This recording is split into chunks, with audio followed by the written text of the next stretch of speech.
Sinopse do livro. Mayombe é um livro do escritor angolano Pepe Tela. Conta a história de guerrilheiros reunidos em uma base na floresta de Mayombe. Provenientes de diversas tribos, eles se unem para lutar contra os turcos, isto é, os portugueses que buscam manter o domínio sobre o país. Capítulo 1. A missão. A história se passa por volta dos anos 70, quando Angola estava em guerra colonial com os portugueses em busca de independência. No interior de Mayombe, uma floresta, existe um grupo de guerreiros chamados MPLA, Movimento Popular pela Libertação de Angola, que tem como missão lutar contra os exploradores portugueses e conscientizar os trabalhadores. Nesse capítulo, a MPLA ataca a madeireira portuguesa, quebram suas máquinas e sequestram os trabalhadores. Mas calma, nenhum deles foi ferido, pois o objetivo da missão era mostrar aos trabalhadores o que os portugueses estavam realmente fazendo com a floresta de Mayombe. Após serem alertados, os trabalhadores foram libertos. Porém, um trabalhador foi injustiçado. Roubaram seu dinheiro. Com isso, o MPLA foi visto como um grupo de ladrões. Para recuperar o apoio da população, o comandante Sem Medo realiza outro ataque contra os portugueses, recuperando o dinheiro do trabalhador roubado por um guerreiro português. Segundo capítulo. A base. 8 novos guerreiros chegam ao interior de Mayombe. Lá praticam algumas aulas com um professor chamado Teoria, que explica o motivo e a causa que eles lutavam. A maior dificuldade naquele momento era a fome. Os suprimentos estavam acabando.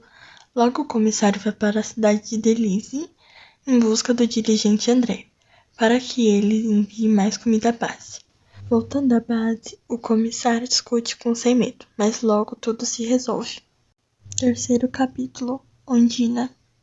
André demora para enviar os suprimentos para a base e as tensões começam a ocorrer entre os guerreiros até que a comida chegue e fique tudo bem. Nesse capítulo é apresentado em detalhes sobre a relação entre os guerreiros, como, por exemplo, os problemas amorosos. Ondina e comissário se iludem amorosamente, mas o fato é que Ondina foi pega traindo seu ex-noivo com o dirigente André. Então, Ondina decide sair de Dolize até que o comissário se encontra com ela e espontaneamente se sente atraído de uma forma tão intensa quanto antes. O comissário insiste que ela fique na cidade, mas mesmo assim Ondina vai embora. André começa a ser julgado pelo fato desonroso, assim o comandante Sem Medo é chamado para assumir seu posto na cidade. Mas o que ninguém esperava é que, em gratidão, guerreiro português que foi preso por roubar o dinheiro do trabalhador fugiria da base militar.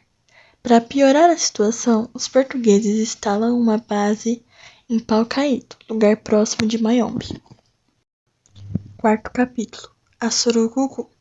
O professor Teoria estava tomando banho em um rio quando aparece uma cobra da espécie Surucucu. Então, ele dá um tiro. Um dos guerreiros, chamado Viui, escuta o tiro e sai correndo desesperado para a cidade.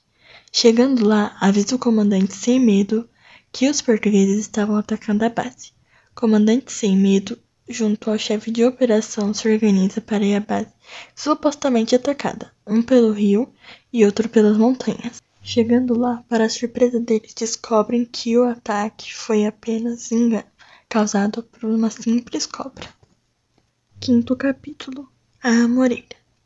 É apresentado como os guerrilheiros da MPLA atacam a base dos portugueses em Pau Caído. O comissário fica responsável por atacar os portugueses e o comandante Sem Medo vai para o leste. E assim avançam e dormem perto da base inimiga para o ataque ao amanhecer. Nessa batalha, o comandante Sem Medo e o guerreiro Lutamos foram mortos. Existe uma reflexão sobre o nome desse capítulo por parte do comandante. Sem Medo, antes de morrer, observa a Amoreira e percebe que quanto ele e as diferentes tribos que lutavam por sua liberdade possuem um único tronco, a união entre os povos. Sexto capítulo. Epígolo.